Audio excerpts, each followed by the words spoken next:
What's going on, people? It's your man, the YB, back once again. Oh my god. I'm proper.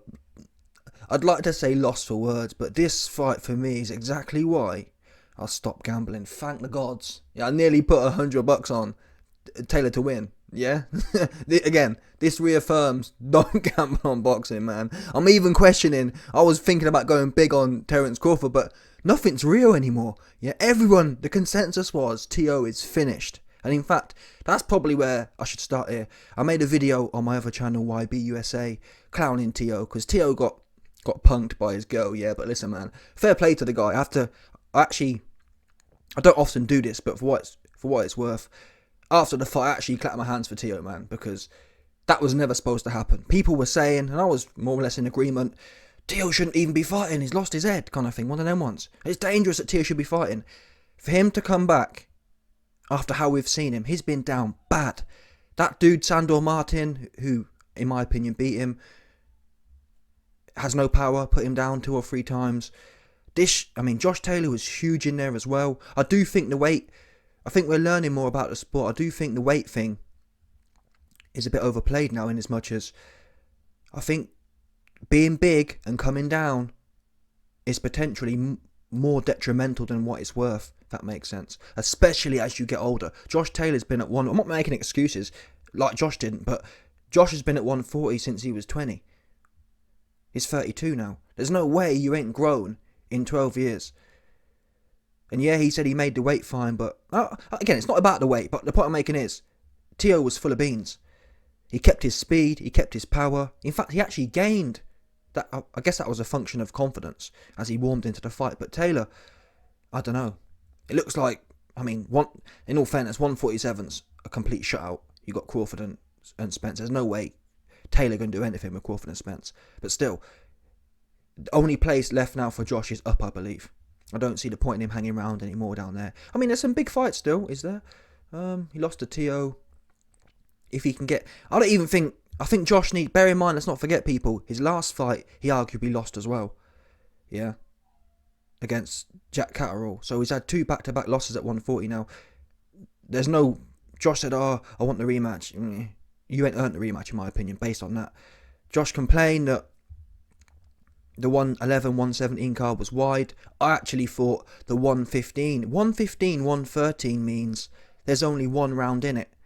Anyone who can sit there and say Josh Taylor won 5 rounds is blind and or biased. Not a chance. I really give him probably, I think 112, 116 was about right. And I'm being proper. To give Josh 4 rounds there, it was almost, I think it was round 10, or round 11. T.O. took a round off.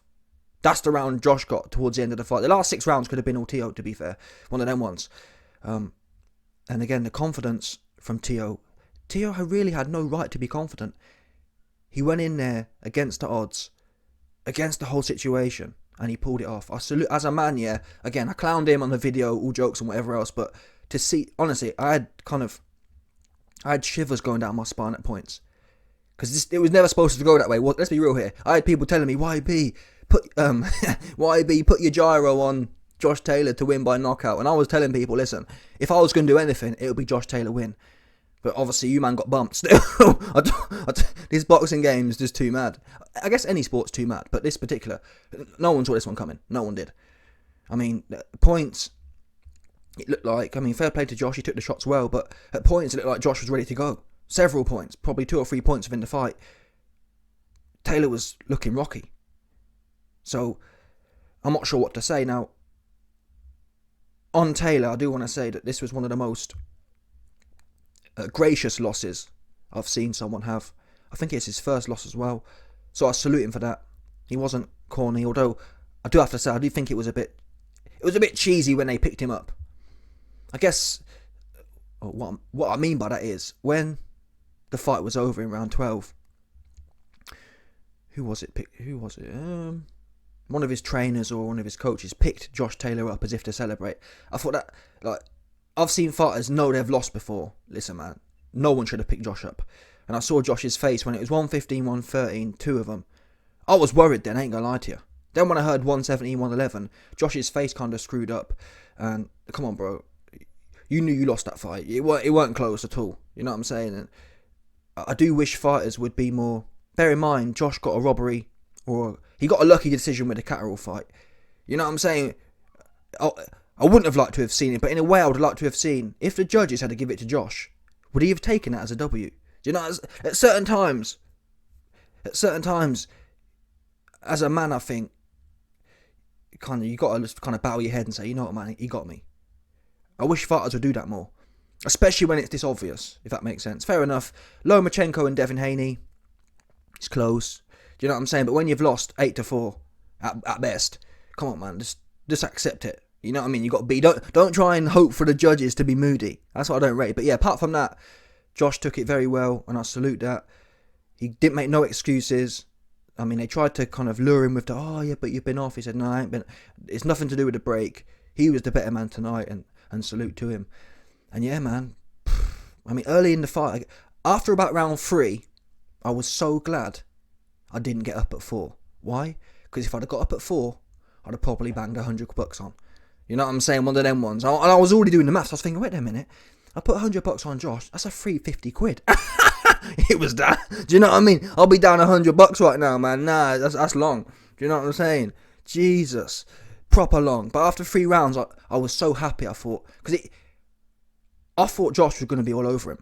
I just didn't think Teal was going to have a look in at all. And it really only got worse after 3 rounds. But after 3 rounds, I thought, yeah, this is more or less... I think after 3 rounds, it was probably... What? A 60-40 fight to Josh. But that's not the kind of fight I was trying to bet on. I was trying to bet on an 80-20, 90-10 kind of fight. And the whole way through it was never how the odds had it set up. The odds had it set up, I think, 70-30. I think towards the end it was like 75-25 in terms of the money line.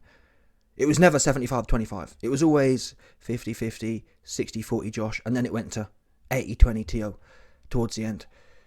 But again, it shows that you can do all the analysis you want.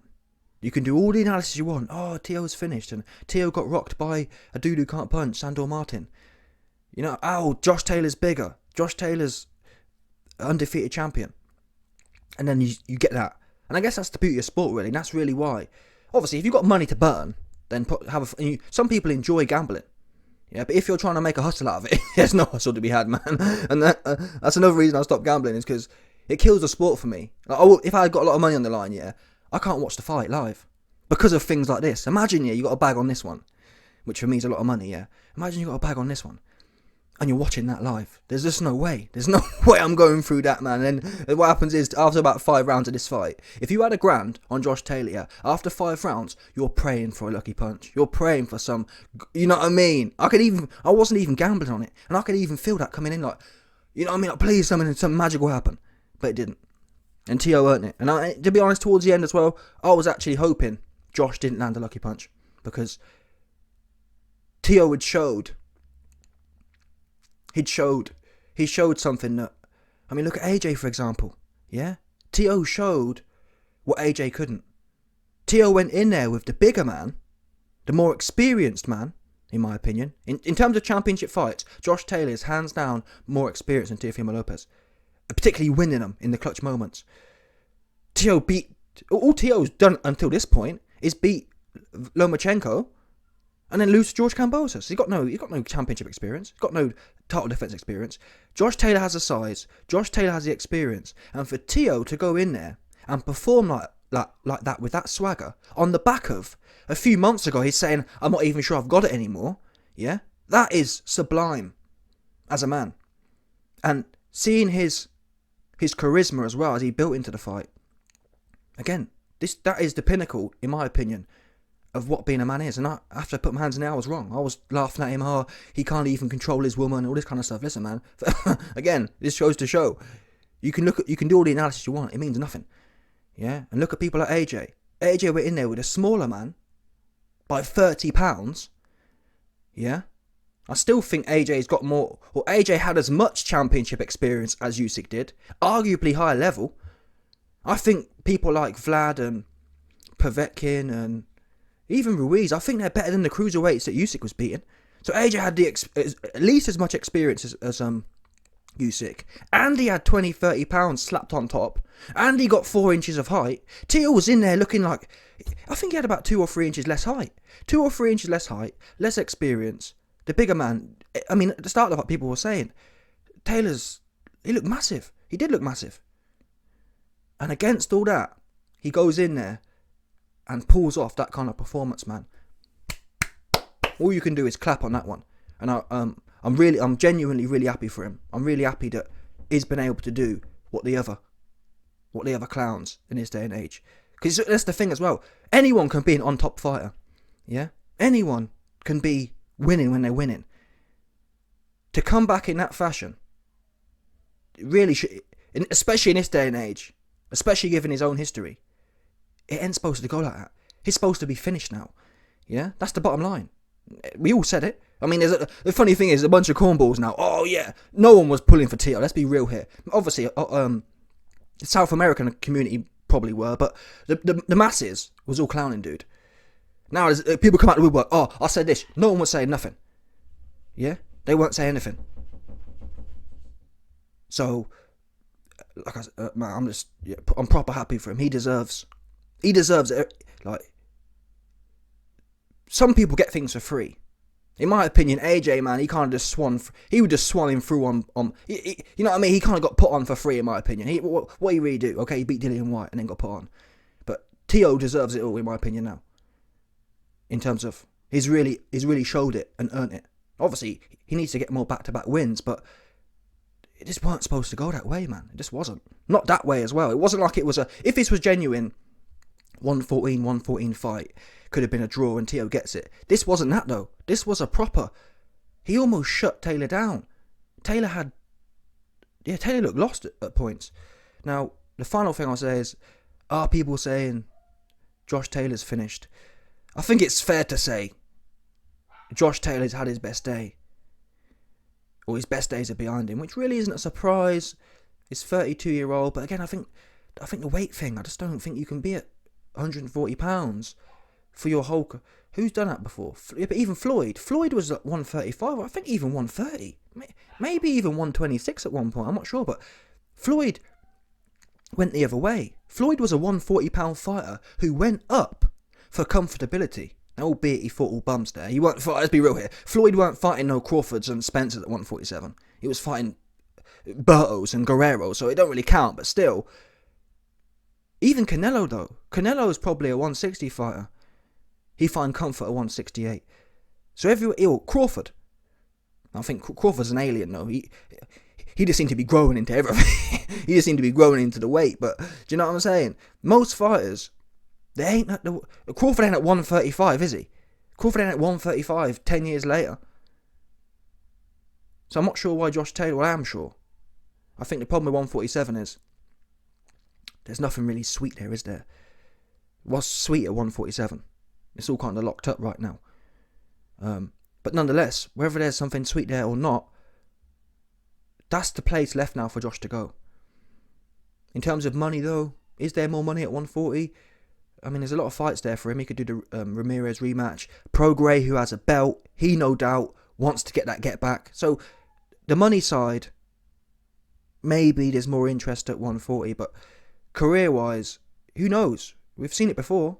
We've seen fighters look finished, and then they go up a weight, and it brings some life back into their blood. And it's quite a big jump as well. It's not like 135 to 140. This is 140 to 147. That's 7 pounds, people. That's half a stone. More than half a stone. But yeah, salute to both men. I will also say this: both men, even though Teo was clearly firing on all cylinders, both men, it was a good fight, if that makes sense. Yeah, Josh wasn't letting his hands go as much, but I think that's the problem when you start getting hit with shots you ain't seeing. Teo was just slick with it. Do you know what I'm saying? Teo was just popping him, and I think, or not, it's often the case when you're just slick and you're popping people, you don't want to throw your hands no more. When you're getting popped and you don't know where it's coming from, the coach was saying to Taylor, let your hands go. And I think even Ward said in the last few rounds, like, Josh needs to work out who he wants to be. Does he want to kind of go out on his back? Because he's getting caught anyway. But I always hear people say this, myself included. Oh, well, you might as well just start throwing your hands because you're getting hit anyway. Clearly, it doesn't work like that in practice. I'm trying to think what fighters are there who are getting touched and they double down on it. I'm not sure. I'm not a historian, but would it have been nice to see? Would it have been nice to see Josh proper start wading in? I just think Teo would have just been popping him even more, though. Do you know what I mean? And I'm not sure if that would have made much of a difference. Teo had so much speed in his feet as well. He was able to step back. Do you know what I'm saying? He ended up leaping in at one point. So yeah, man, really, just full credit to Teo, honestly. And you can never, end of the day, man. Well, like I said, man, you can never count anyone out unless their name's Anthony Joshua. He finished. I'll say this now, yeah.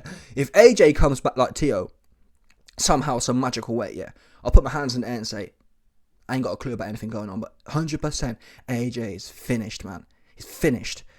Yeah, and if AJ want to see how you're supposed to come back, that's how you come back. Yeah, that's how you come back. But it's got to be within you. That's the bottom line. We found out because it definitely weren't external factors pumping up Teo. You know what I'm saying? It's got to be within your head. If you ain't lost your head, Teo clearly, and I was wrong, Teo clearly hasn't lost his head like AJ has. AJ's head's been gone. But what AJ needs to do is ring Teo and say, listen, man, what have you been drinking? Yeah? AJ need to work out what he's been sipping on because he needs some. Bad. 100%. Yeah? Anyway, let me know your thoughts, people. Salute to both men for a decent fight. Especially salute to Teo. Proper like, I ain't gonna lie to you, mate. He's turned me into a fan. And actually, last thing I'll say is that I rate Teo. He apologised. And for me, I don't make a difference to me. When he said, oh, some people get all bent out of shape. Oh, he said he want to take his life kind of thing. Josh said, I knew Josh didn't take it personally. It's the fight game, man. It's promotion. I don't see any problem with it myself. But nonetheless, Teo, you know what I mean? He said he apologised publicly. So I respect that as well. But yeah. And I also have to say big credit to Teo's dad as well. Because clearly he's doing something right. You know what I mean? Like, I don't believe... Most people wrote Teo's dad off. Oh, he whack. And I thought it was whack as well. But, I mean, can you sit here and say that was luck? Maybe that was luck. I don't know, man. It looked pretty good to me. Do you know what I'm saying? One of them ones. So fair play to them. Proper fair play. Anyway, let me know your thoughts. Smash the like button, subscribe, and let off the bell 100%. No doubt.